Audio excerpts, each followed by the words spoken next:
Hello, everyone. Hi, Lodestar. Hi, Laura. I see y'all in the comments. Welcome to the February 13th episode of PubTalk Live, the live publishing talk show airing the second and fourth Saturday of every month at 9 p.m. Eastern. I am your host, Sarah Nicolas. I'm a young adult author, a board member and agent liaison of Pitch Wars, and a library event planner. You can subscribe to reminders via email by clicking on the link in the description so you don't miss a show. You can also follow the show on Twitter and Instagram at PubTalk Live. And if you'd like to support the show, you can find a link to the Patreon near the end of the video description down below. You can support the show for starting at $2 a month, but I also have a $1 a month level on there now for people who want to support the event newsletter that I do. So just a heads up on that. All right, so we're going to go ahead and get started. Today, I am welcoming back the first ever special guest from PubTalk Live, Tere Michaels. Tere Michaels writes happily ever afters in the big city with heaps of snark, angst, and humor. Her focus is on characters and all the ridiculous ways they trip through life and love. She has written 15 books, including her popular Faith, Love, and Devotion series and the superhero saga, The Vigilante. She teaches frequently about the process of writing at Savvy Authors and works as a consultant and editor. So please welcome back to the show, Tere Michaels. Hi, everybody. Nice Hi. to meet you. And you're joining us today as guest co-host. So you went to the opposite side of the desk. I know. I'm very excited. I hope I do a good job. I'm sure you will. All right. So the viewer poll for today, if you haven't taken it yet, is have you ever taken advantage of a book pre-order campaign to get free goodies? And I'm going to drop the link in the chat right now. So if you haven't voted on that, you can go vote on that. And then we'll discuss it kind of at the end of the show. So, all right, we're going to jump into news. So I'll start with some good news. HarperCollins saw their best quarterly performance ever in the quarter ending last December, with sales rising 23% and earnings rocketing 65% compared to the same quarter a year ago. Which, people have been saying like the industry is in a weird place right now, but that's their best quarter ever, like since they started. That's very impressive. I think people are starting to come out of their sort of slump and maybe are interested in reading again, feeling a little bit more able to take the time to read.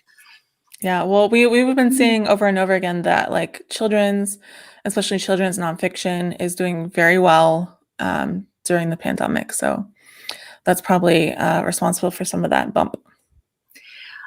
Well, I guess my news item is Bridgerton fever. So I assumed that Romancelandia would, be exploding with Bridgerton fever. But the weird part was when it popped up on Business Insider with a story about corset apparel sales going through the roof. Oh, wow. And I saw various like male news personalities mentioning that they were watching the show. And I thought, wow, that went fast. So it's interesting to me how far it spread. I'm interested to see what comes up next. Like, I think people are just excited about Bridgerton. And I'm curious to see where it ends up. Do we see more interesting things like that green lit? Do people get into bonnets? I'm curious what happens next. I also didn't expect corset sales to be a Bridgerton effect Lodestar, but that's pretty great. Everyone's watching it, like even my friends who might have like said negative things about romance in the past are obsessed with it. So I guess that's good for us, for the romance people. All right, so you may have heard this news because it happened about 2 weeks ago and made all kinds of news, but Jeff Bezos will step down as Amazon's CEO, turning his duties over to the current head of Amazon Web Services, and he will become the executive chairman of Amazon instead. So I don't know if that means any changes for the book business. I don't even know how strongly Jeff Bezos has been paying attention to the book business in the last couple of years. Obviously, that was the start. That was the focus when he started, but I don't know if this will mean any change for us. But it depends on what the numbers on the spreadsheet say. I mean, that's the only thing I can think of. When the new person takes over, they start, how can we make everything more efficient? I think that's the only reason, that's the only possibility that it might reach into the publishing side of things. Yeah. Mm-hmm. So e-fair options. That was an interesting thing that popped up in Publishers Weekly. With schools being remote, one of the most beloved tenets of school, the book fair, publishers have had to take it online. And it's going actually quite well. Publishers Weekly US Book Show has apparently opened registration, and I think we're going to see more and more of that. I am constantly interested in the way publishing changes and adapts going forward. What do we keep? What do we jettison? What do we go back to enthusiastically? So I'm very curious about how this goes for readers and also for authors. Like, what does interacting with fans look like when things go back to normal, which I feel have to be in italics with air quotes. What do people decide is important? Like, are people very interested in getting together physically, or are people more comfortable doing things online? So I'm curious to see how this changes the industry going forward in terms of events online and book fairs online and book signings and things like that. Mm-hmm. Yeah, so I dropped the link for the US Book Show presented by Publishers Weekly, because we had talked about it either last episode or episode before last, and I said that I would let y'all know when tickets became available. So just a heads up on that. But yeah, this is something that obviously I'm really surrounded by. I was like on the core team of Everywhere Book Fest, which was the first like large scale kidlit virtual book fest that happened after the pandemic started. And I also I'm excited because some of the standards that I set are like being used in a lot of online events. So I was the one who convinced the team to use StreamYard, and now you see a lot of book events are using StreamYard. And I also was the one who suggested they have an on-screen ASL interpreter, and you see that in a lot of events too. So, and then also in my day job, I plan events, right? And so we had our writers conference a couple weeks ago, 2 weeks ago, that we usually have in person, and everyone seemed to really enjoy it. It was great that it was like accessible no matter where you lived, and if you couldn't find someone to watch the kids or whatever, you could still go. But everyone did seem to really miss like the in-person aspect, like the chatting with other writers and that kind of thing. And so I think it's a trade-off, right? Nothing's ever going to be perfect. Yeah, I think I wonder if it's going to end up becoming more of a hybrid. I was talking to a librarian. I did an online workshop for a library in New Jersey where I live, and I asked her, does it change who shows up at these events now that you do it online? And she said, actually, we reach a wider audience of people who would not actually be able to or would leave home to go to an event. So I'm curious. Yeah, I'm curious if it's going to end up being hybrid, which I think is taking the best of both worlds. Yeah. Hybrid, though, is going to be easier for larger organizations than smaller organizations, because that does take a lot more infrastructure and a lot more capital. Honestly, it's more money. So that's going to be something you might see, like the big ones going hybrid, but the smaller ones probably won't be able to do that. Yeah, and unless they get very clever with how to use Zoom and things like that. So I think it's going to take some creative thinking, and quite honestly, I think organizations should be thinking about it right now. And we're actually going to end up talking about that in the interview section too. Oh, how timely we are. Yeah. All right, so moving on, the Authors Guild, Romance Writers America, the National Writers Union, Sisters in Crime, Western Writers America, and the Horror Writers Association have submitted a letter to the Department of Justice asking them to block Penguin Random House's acquisition of Simon & Schuster. They go even further, asking the DOJ to, quote, proactively restructure the entire U.S. market for books in ways that also deal with the danger posed by Amazon. I'm just going to quietly sip my water. Yeah, I mean, I read it and I was like, no, this makes sense that like they're opposing this because but then you have like Penguin Random House is saying that their justification for doing it, for wanting to do it, is so that they have a bigger entity that can stand up to Amazon when Amazon tries to bully the publishing industry. And so I guess I don't know. I don't know who's right here.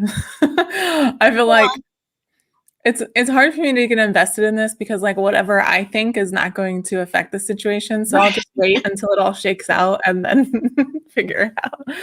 And then decide how I feel. Well, I always run into these moments where I think publishers care about spreadsheets. Like that's the reality. Like writers, we care about the work and the reader and, and the publishers rightly because it's their money. They care about bottom lines and how they can make more money. Like that's just the reality of the situation. So I understand where both entities are coming from, and it really needs to become of kind of looking at it. You have to look at it as a business, and I think sometimes that's really hard for us writers. Mm-hmm. It's very hard for us to go, well, it's a business and also numbers and Chad with a spreadsheet. Like we don't, we're like, but our words and it means things and readers, and they're like, I see numbers on a sheet, and valid. We don't have to like it or agree with it, but and a lot of times, because like we talk about the publishers care about money, which is true, but that like the editors inside the publishing house, they care about the writing, but they also have to consider the money so that they can keep their jobs. But then the publishers are usually actually owned by larger media corporations, right? And so they obviously the way higher ups like. It's just like any other business to them.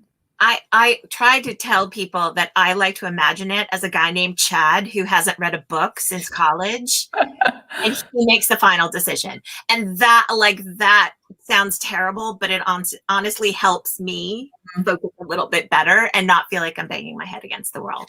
It's funny you say that. And it's like, it's a weird connection to make. So Reply All, which is a podcast I listen to, has been doing a series about the Bon Appetit issues with diversity and inclusivity.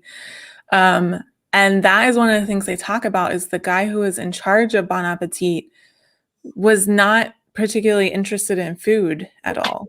He came over from GQ. Like that's it. Like at the end of the day, that's it. Like, I used to write for Martha Stewart's magazine 100 years ago. And she actually cared about this stuff. But generally speaking, most publishers are just somebody who started at Popular Mechanics and got moved over to like Elle.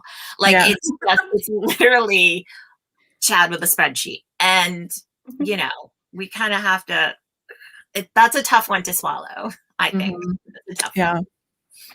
Well, we'll see what happens with that. We'll see if the DOJ, well, I don't know why I keep saying DOJ makes any moves on that, but I'll let y'all know when anything happens. Because a dog might handle it better. Sorry.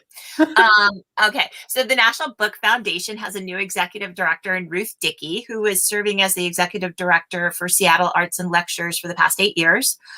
Former director Lisa Lucas left last year. That was a lot of alliteration in a row.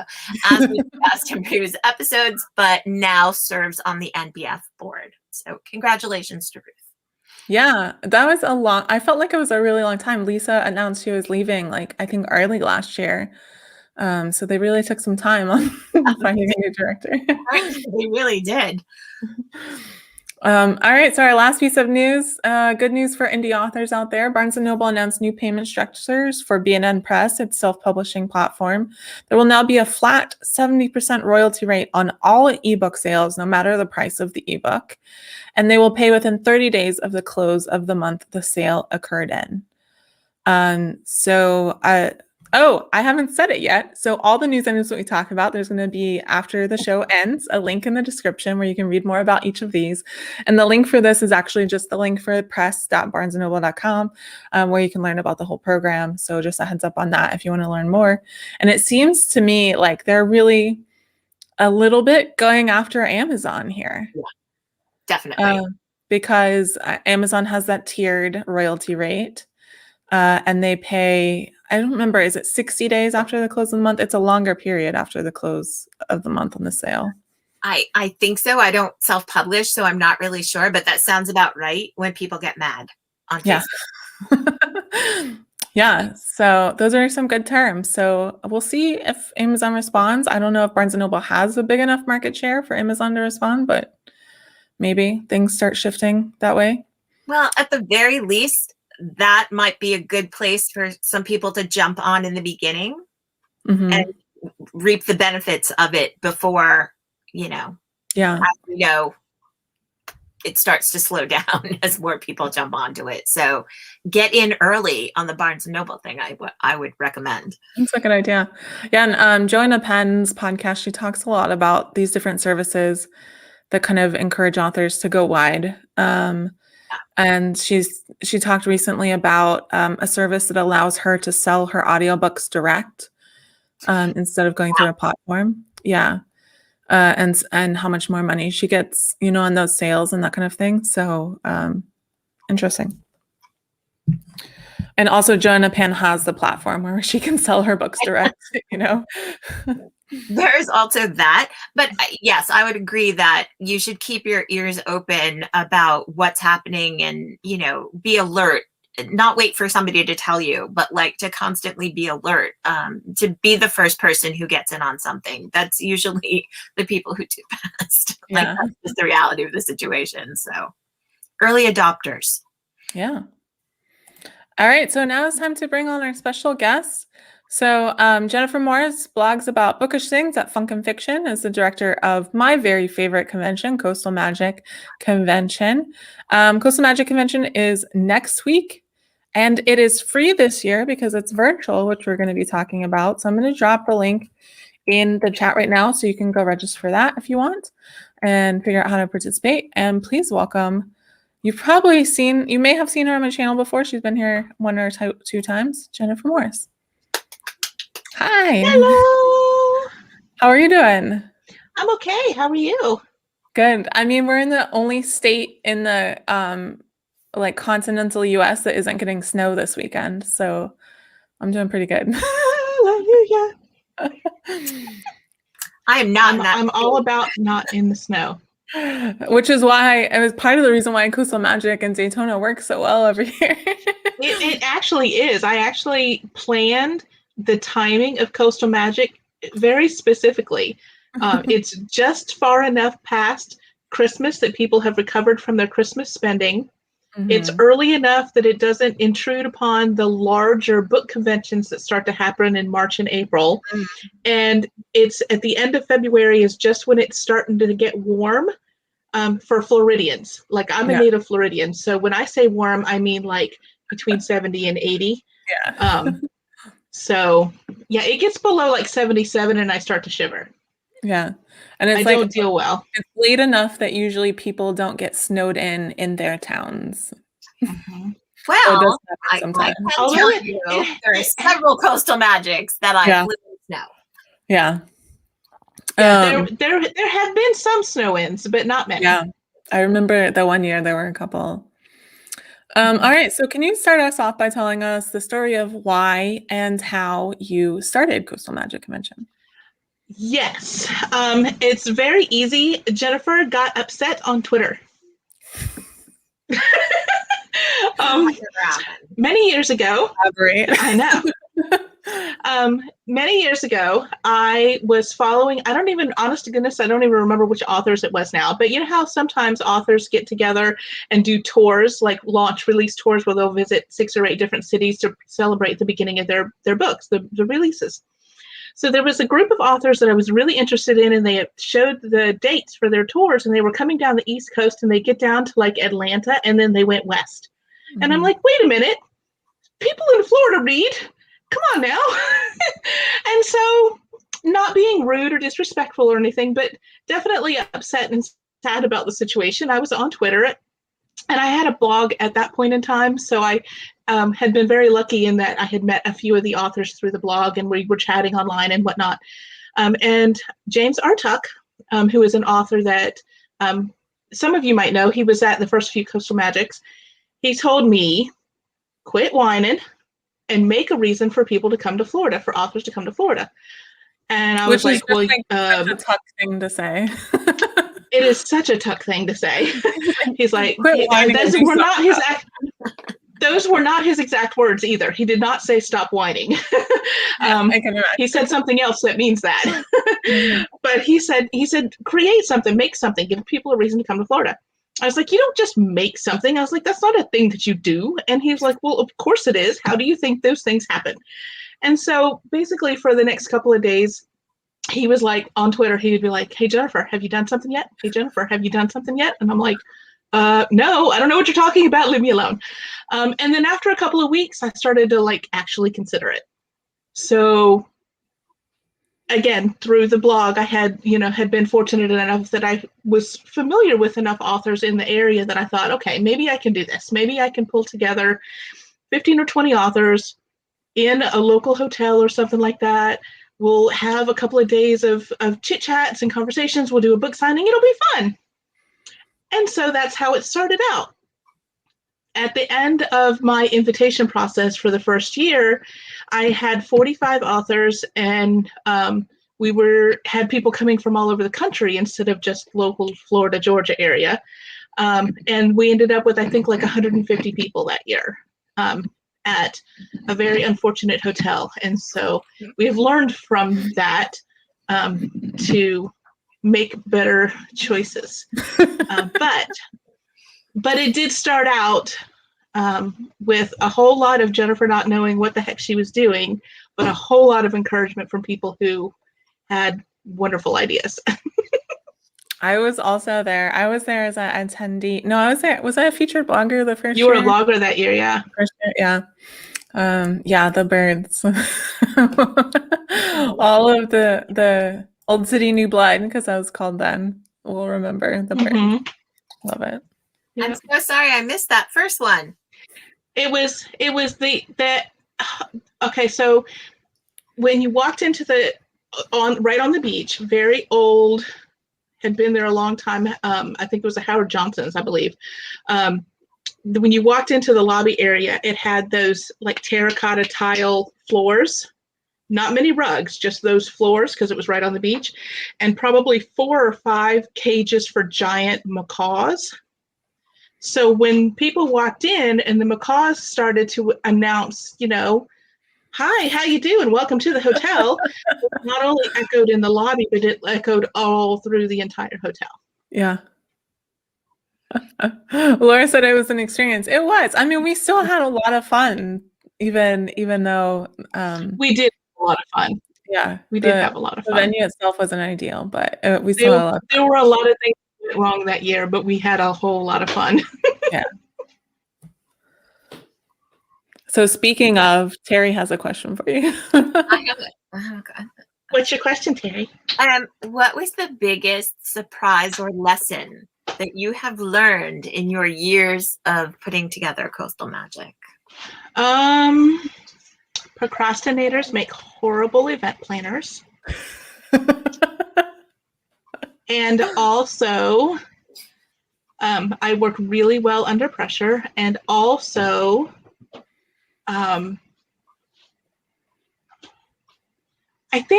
don't know that it's necessarily something I've learned, but it's something I've come to appreciate more, is the processes that the authors have to go through and all of the things that they have to do in their realm of doing all of the things between the writing and the promoting and everything. What I'm doing is not on their top 10 list of things to do, and I am not at all offended by that. I do my best to try to fit into their schedule rather than expecting them to fit into mine, and I think that has made a world of difference in getting things done. Writers are neurotic little kittens. But I love them. Yeah. Well, they're cute, but they're a little neurotic.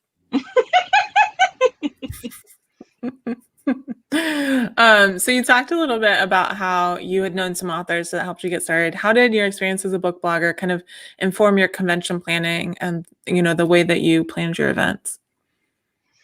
Well, some of the things that did the best on the blog were things that I tried to figure out how to do in person. So like posts about the authors kind of in their everyday life and the fun things that they do and their hobbies and whatnot seem to always get as much attention as the here's my new book and let me tell you all about it post. Because of course, as readers, we want to hear all about the new books. Like we're all about that. But we also really get involved and interested in what's going on in the lives of the people that write these stories for us.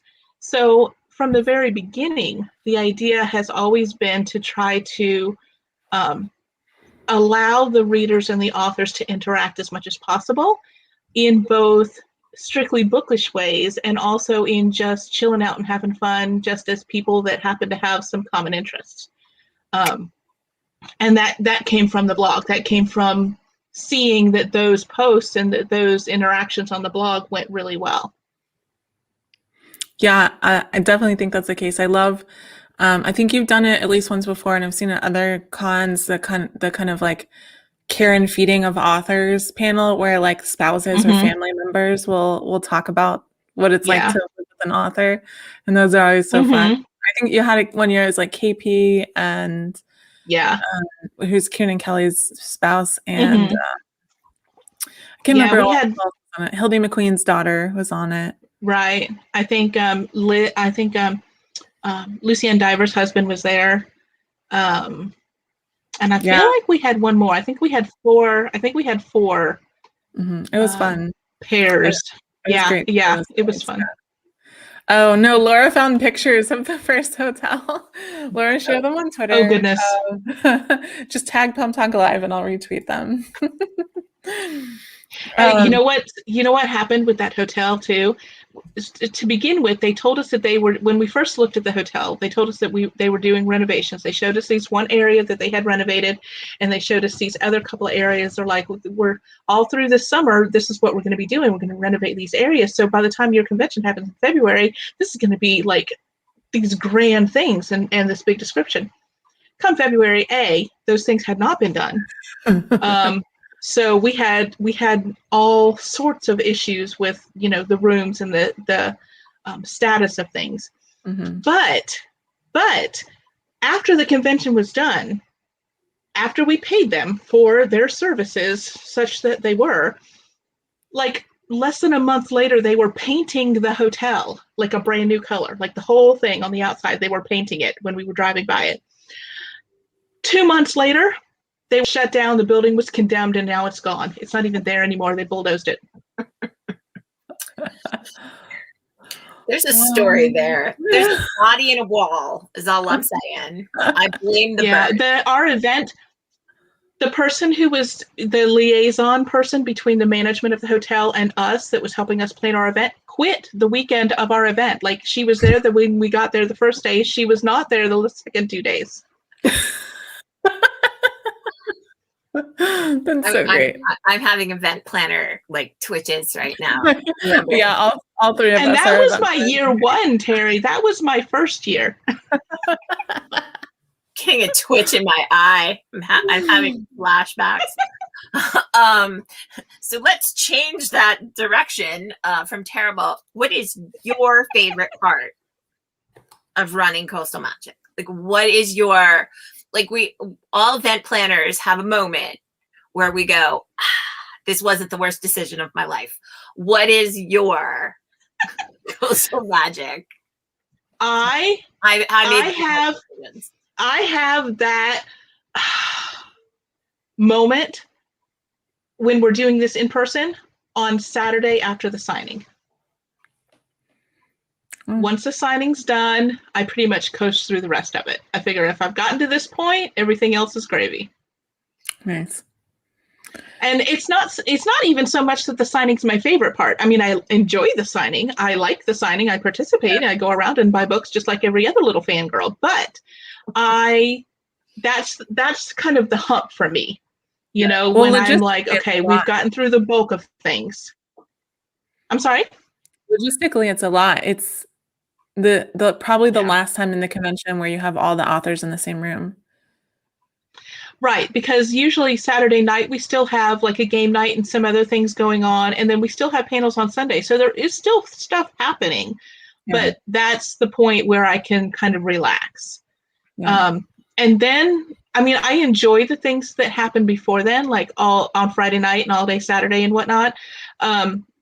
I pop in and out of panels, and I talk to people in the hall and things like that. So I'm enjoying myself, but I get to kind of unload a little bit after the signing. Mm-hmm. Lodestar had asked a question in the comments I wanted to get to. Have you ever had a weird writer from a guest? I will say Coastal Magic doesn't pay any authors, and that's usually when you see writers when you're paying an author. Right. Though. I would love to be able to do writer fees. I think that would be amazing. They certainly earn it and deserve it. You'll get no question from me about that at all. Unfortunately, without having big dollar sponsors to cover the cost of the food and cover the cost of the rooms and cover the cost of all these other things, it's just not an option. Yeah. We are not backed by a publisher. We're not backed by huge dollars from big authors. We don't have those resources. So it's just not an option. If I ever get to that point, like I don't anticipate Coastal Magic ever growing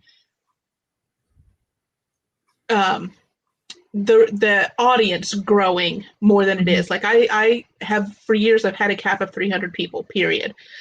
Because, well, for a couple of reasons. I don't think I would feel comfortable trying to manage more than that.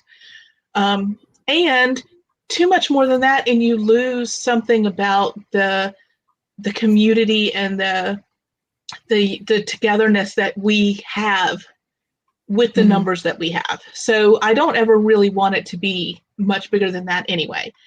However, if we were to get some publisher or some organization that said, this little bitty event is super cool and we really want to be associated with it and we really want to sponsor it, and we're at a point where we don't have to take in money or we're able to pay out money in order to have authors come, I'm all for that. It's just we're not at that point. Yeah.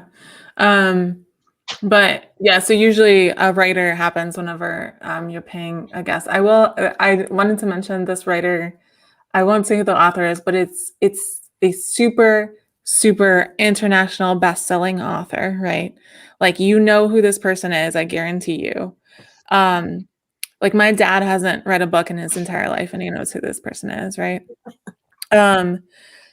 And so his writer came to us and he wanted, when he was signing books, he wanted a chair to sit in and a table on which to sign his books.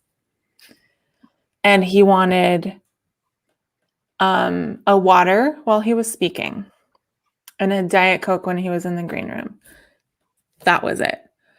And I'm like, is he going to events where they're not giving him a chair to sit in for his signing? Like, that's the only reason why this would say that and so I kind of tweeted about it and several authors responded to me. Yes, they'd been to signings where they weren't given a chair. They weren't given a table to sign on. I can't even imagine.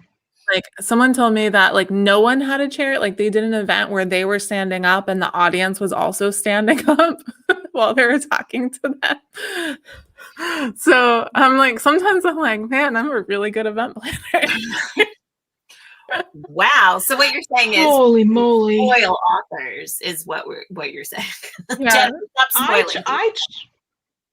I try to spoil my authors. I spoil my authors to the extent that I am able. Yeah, having water. I try to think of things that will make them easier. Yeah. Lodestar, having water for panels, I feel like is a bare minimum for if you're having people talk for an hour or even 30 minutes, like they need water. Yes, I agree. Fair. Goodness. I can't even imagine. And now I'm afraid. If I get asked to do anything, will there be water? And a seat, or should I bring my own folding chair? Imagining myself walking around the folding chair. I pledge there will always be water and chairs at Coastal Magics. So this year, Coastal Magic virtual. It was actually my last conference before lockdown happened. Most people, we got through Coastal Magic, got home, and then stayed in our house. Yeah, for 9 months. We skipped by right there at the tail end of life as quote unquote normal.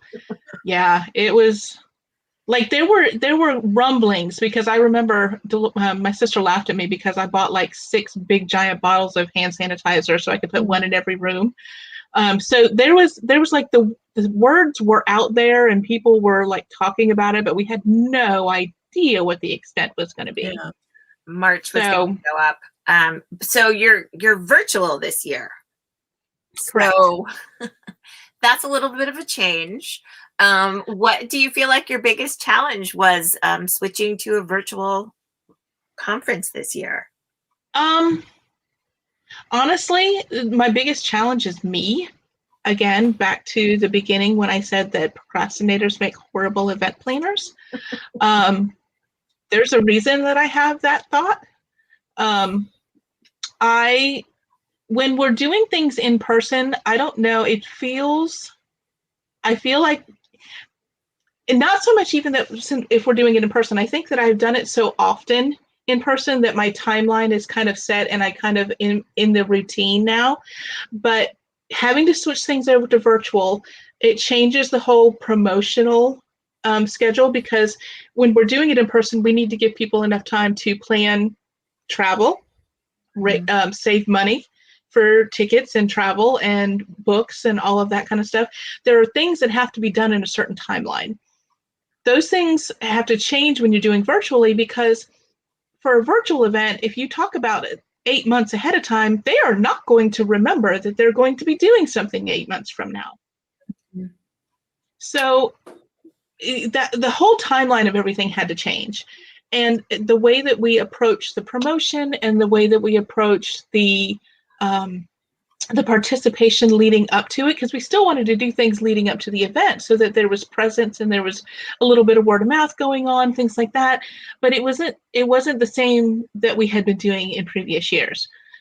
So trying to figure out how to switch the promo and work out a timeline that made sense was very difficult for me. And keeping to, even when I thought that I had it figured out, keeping myself to that is not necessarily my strongest virtue. Yeah, with the virtual con, someone can sign up until it starts. People can sign up, I mean, if you let them, like after it starts.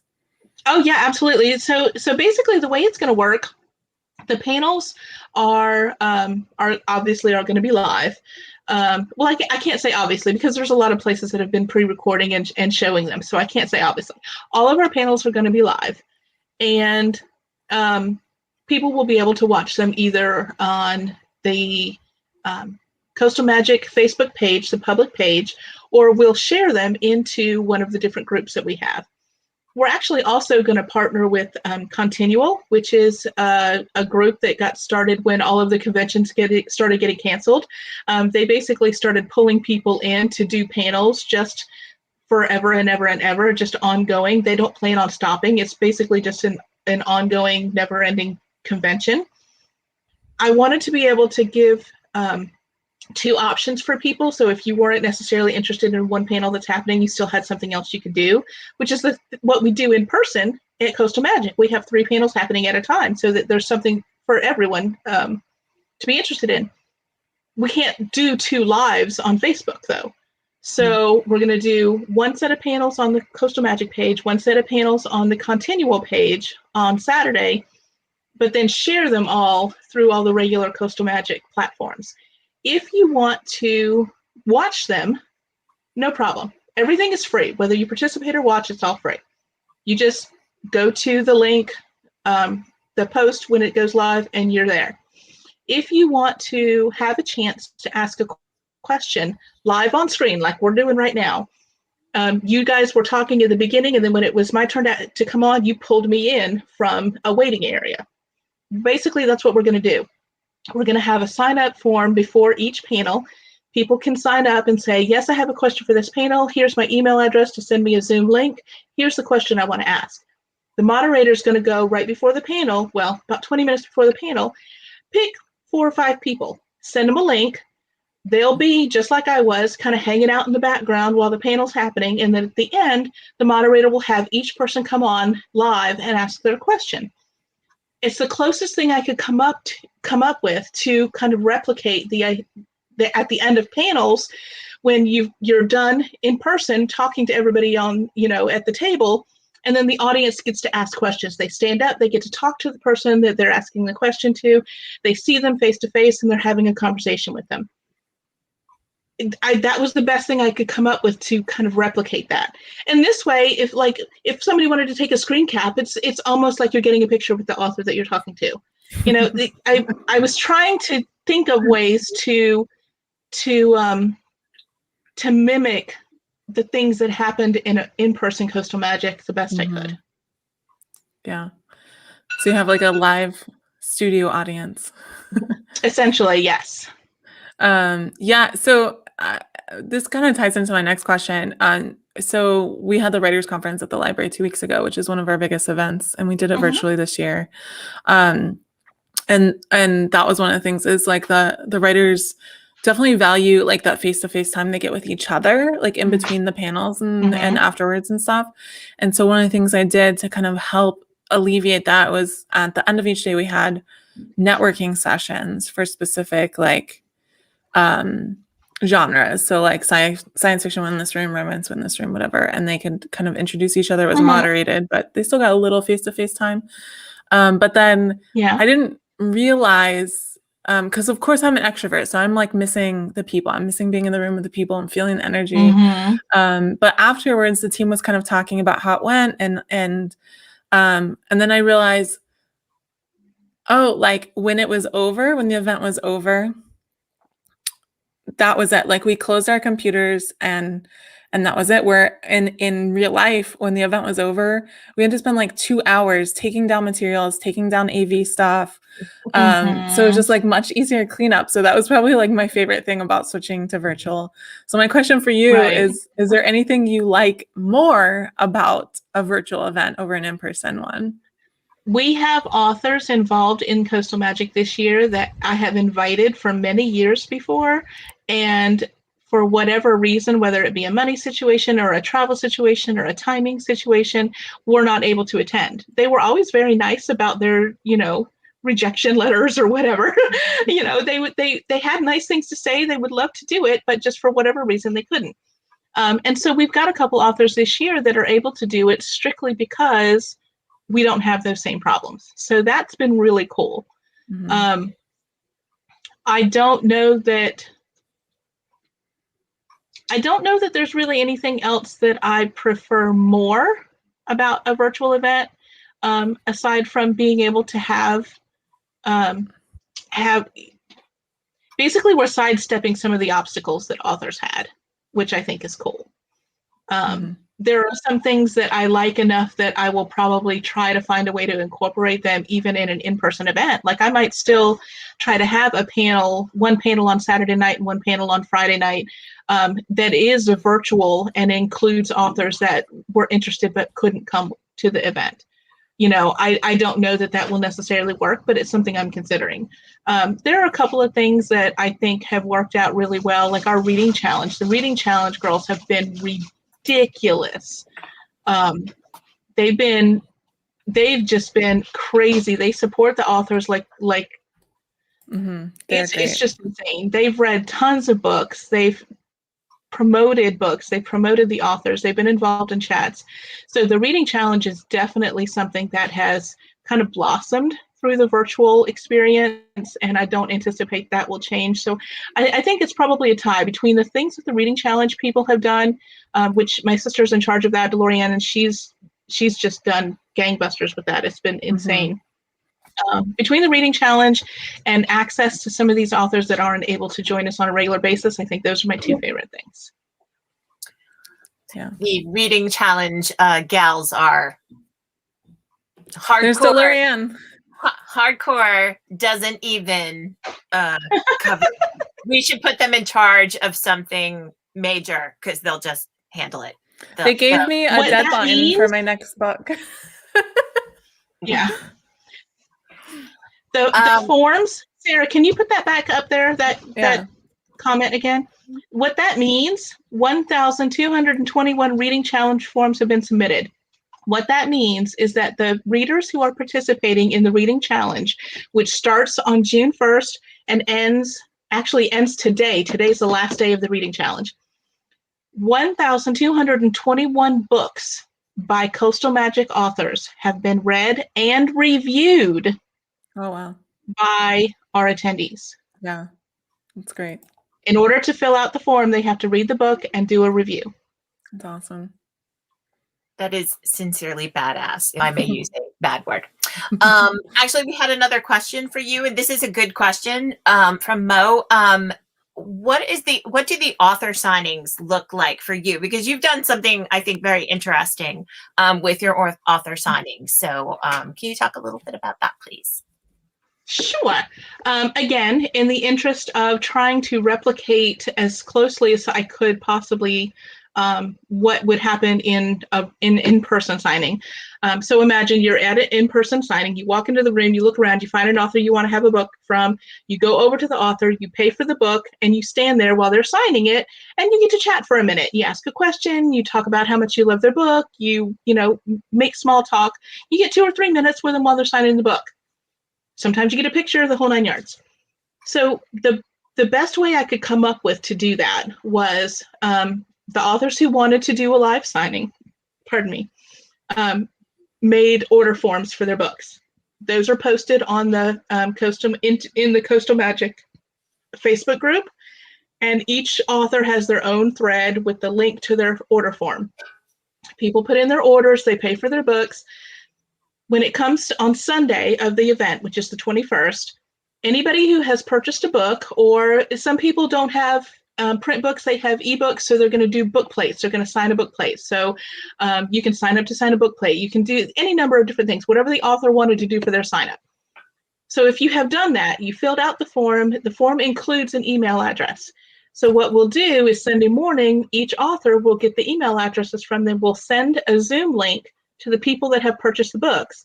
And then those people will be able to sign in at the appropriate time for their author, sign into Zoom, be on screen with the author while the author is signing the books that they've purchased, and be able to talk to him, ask questions, and say hi, and chit chat, and do a screen cap to take a picture with the author while they're signing the book, whatever.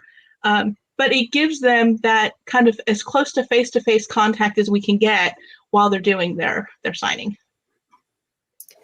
I think that's a very fun idea. I hope so. In my head, it's fantastic. Well, mine in particular is anybody who wants to can come into my Zoom room and they will get a book plate signed by me. I got special book plates made. But in order to do it, they still have to sign up on the form, even if it's no purchase, because we have to have an email address to send to them. Mm-hmm. So everybody sign up on the links, and you get free stuff in the mail. And I think everybody agrees that free stuff in the mail is the best thing that we can do for each other. Yeah, I like it. I'm not doing a signing, but I am doing a meet and greet Monday at I think 9:30. So, and you don't need to sign up for that. Yeah. Okay, so last question, Jennifer. You know what's coming because you've seen the show before, right? Oh Jesus, I know it's coming. You forgot about it. Prepared. Study, guys. Study for the final question. You know more than anyone that this is coming. I know. Where's Ebony? Ebony's going to be so disappointed in me. I'm going to make sure Ebony sees this. All right. So the question is that I ask every guest, what is the most important book you've ever read and why? With you defining important however you would like.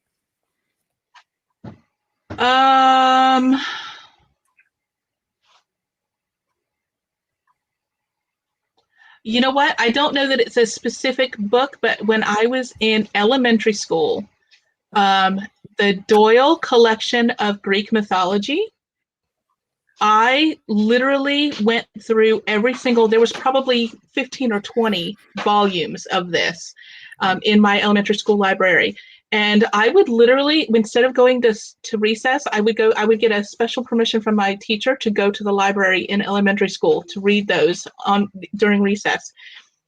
That turned into me in middle school spending my summers at the library helping with inventory and resetting the libraries and being able to access books. And in junior high, speaking of book fairs, I would get passes out of my classes and I would stay in the library and help with the book fair all day long and then go home and do all my work for homework. So I think I don't know that it was necessarily a specific book, but I remember clearly that collection of Doyle's Greek mythology when I was in elementary school. Those are the books that made me interested in reading, which has in turn turned into everything else. Nice. That's a very cool answer. Awesome. And I've tried to find them. I wanted to buy a set of those, and I can't find them anywhere. It's very disappointing. One day I'll find them. Yeah, I hope you do. Okay, so since Lodestar mentioned it, I am at the convention mainly under the name Aria Kane, by the way. So if you're looking for me, you'll see that name. Probably, I think, more often than Sarah Nicolas. So just a heads up on that. That's my adult romance name. All right, Jennifer, thank you so much for coming today and chatting with us. And yeah. Thank you very much for inviting me. And Coastal Magic Convention events start on Monday. So yeah, go to the website. It's linked in the description. And you can find out more and see the schedule. Is the schedule up live yet? The schedule is live. And actually, the link that you posted earlier is the header page. Like there's a main page and then there's like a baby page underneath. The schedule is the baby page to that. So if you go to that page that you put up the link for and just look, like mouse over it, it'll say schedule underneath it. Lodestar, you spelled it correctly, so good job. All right, so Jennifer, thank you so much. We're gonna say goodbye to you and finish out a couple things. All right. See ya later. All right, that was fun. That was a great convo. I liked that. She's the best. Everybody show up next week. Come, Jennifer, hang out with us. We're gonna have some fun stuff. I'm all over the place. I can't even tell you where I am, but I'm all over the place. So. It's all right. Yeah, I think I have it on my planner. That's where my entire life lives. So yeah, that's a giant book behind me. That's my plan. So the audiobook of the week this week is actually one I listened to a little while ago because the last two books I listened to were nonfiction books and they were quite long, and even though I found them interesting, they were a little bit of a slog. So I reached back to what I'd listened to earlier in the year. And this was actually almost the audiobook of the year, the first audiobook of the year, the audiobook of the week, the first of the year, whatever. You know what I'm saying? But then I listened to Grown and it replaced it because Grown was like, blew me away. So it's Wanderers by Chuck Wendig. And so the description from the publisher, like the little teaser, is a decadent rock star, a deeply religious radio host, a disgraced scientist, and a teenage girl who may be the world's last hope. So it's basically about a pandemic that starts to take over the world. And there are these people who basically are kind of catatonic, but they're walking. They're just walking constantly. And they're almost impenetrable, like, they can be shot, but like that's about it. They can't be cut or anything like that. And so they find out it's related to the pandemic. And then there's also like kind of right-wing militias like going a little crazy. So yeah, it's very timely. Yeah. I was reading and I was like, oh my gosh. Yeah. But it's a long book. It's 800 pages in print. And And so, yeah, I was listening to it for a while, but I never got bored. I always enjoyed it. So, I think it's a good book and I recommend it. If you can handle the pandemic and the right-wing militia stuff. There's also content warning, a rape scene as well. So just heads up on that. Well, it doesn't matter if it's new or not. I will just have a slight moment here. My husband has gotten obsessed with the old show, The Greatest American Hero. If I may date myself, I'm very old. And we watched the pilot episode, and it had a right-wing militia who was attempting to take over the government. And I was sitting there going, what is happening? Like, I am deeply uncomfortable that this was early 80s. And I was like, I don't really know what to do with myself right now. So really, it's everywhere, apparently. You can't even take refuge in bad 80s. In old stuff, yeah. In old, bad sci-fi television. So, yeah. Jay said you could have listened to a double speed. Jay knows full well I listen to my audiobooks in 1.8 speed. So it's a 32-hour audiobook. So it would have been around 17, 18 hours for me, I guess. Yeah, it's a long book. All right, so now we're going to go to the poll. And this is just something that I've always been interested in because I see authors setting up pre-order campaigns all the time. And I'm like, do a lot of people participate in these? Or I guess it also depends on what goodies they're giving away. So I'm going to go ahead and share my screen. Where is it? There it is. And we can take a look at the results. 51 people voted. 41% said no. They have never participated in a pre-order campaign. 49% said a couple times, and about 10% said often. Have you ever participated or done one, Terry? No, I actually haven't. But I'm feeling like young adult books are more likely to do that. Yeah, YA does it a lot. YA would do that more. You know, I've never done anything like that. I mean, I encourage pre-orders, and I find that they're very popular in my series, but yeah, I haven't ever done that. I should probably do that. Does anybody want a sticker? I will say, like, stickers and pens are probably the most compelling for me, but I also know pins are like pretty expensive for the author to do. Yeah. But I'm a minimalist, and so I'm like, I don't want more stuff coming into my house. That is a big part of it. I mean, small things that you can have. I still like bookmarks because I do actually read real physical books. So I love bookmarks or a great sticker. But I'm really picky about my pens. I am not a minimalist when it comes to pens, but I'm picky. It's like I'm buying a car. I gotta feel the weight of it. I gotta. I meant pin, like button, like lapel pins, not writing pens. Yeah. There has to be some interaction. Though that is like my favorite swag, because at conventions, usually a lot of authors will have swag on their signing tables and stuff. And my favorites has always been like the super useful one. So like glass cloths, like the cleaning cloths, that's like a win for me because I need a lot of those. Yeah. And chip clips. Love chip clips. Yeah, I have those. I clearly use the eyeglass things, but I'm a pen person. Like I will stock tables and, you know, be like, oh yeah, I'm making this. This is good. Yeah. Let's see. Laura said the pre-order campaign has never convinced me to buy a book I wasn't already interested in. And then Jen commented, I've done a few. Usually it's for something I'm already excited for. That has made a difference between pre-order and getting it day of a few times. So yeah. I think a bonus, like extra little story would be the one thing that would probably get me to pre-order something. Yeah. Like, to be quite honest, if it was like a special little short story you could only get with, that would definitely be, you would definitely get my pre-order dollars for that. Yeah, I've seen people do that too. So yeah, especially if they already have like a following, it's probably really useful. Yeah, for a series or even the start of a series, like something little bonus. I think people are always looking for the extra matter. They want the little story. They want the little bit of knowledge, a little bit of fun with it. So yeah, and a lot of times those stories are like fan service too. They're like giving the fans a moment that they want, which is great. Absolutely, yeah, bring me the fan service. Yeah, give me an extra bit. All right. So Tere, thank you so much for joining me on the show again.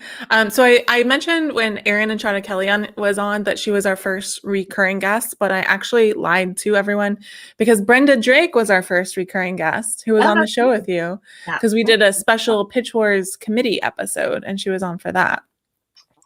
So you're our third returning guest. Yeah. All right, Tere, thank you so much. Tere's information, website, and social media is in the description. So make sure you go and follow her and join us for Coastal Magic next week, and you'll see Tere on panels and such. And I'm going to finish this up with just a couple notes, and I'll see you later, Tere. Bye. Thank you, everybody.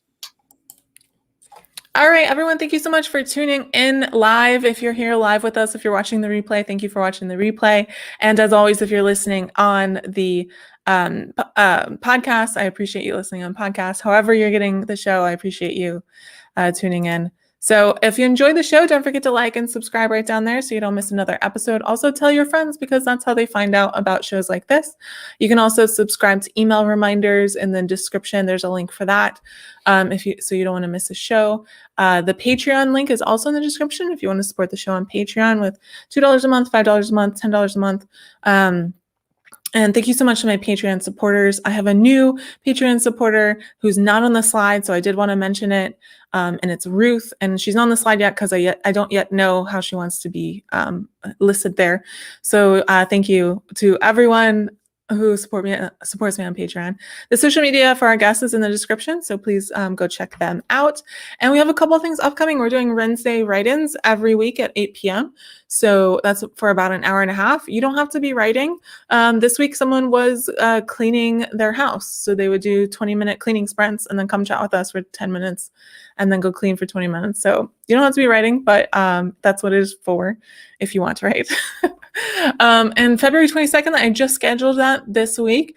I have an agent chat live with Kimberly Cameron, who's a literary agent who's been in the business for about 30 years. So she's probably the most experienced agent we've had on Agent Chat Live. So make sure you tune in for that. And then the next PubTalk Live in 2 weeks, February 27th, is going to be with Jane Friedman, who I'm very excited to have on the show. Jane Friedman, if you don't know, is like kind of a publishing expert. She has a great blog and a great website and newsletter and everything. So I'm really excited to get all the kind of like wisdom from her because I'm sure she has a lot to provide for us.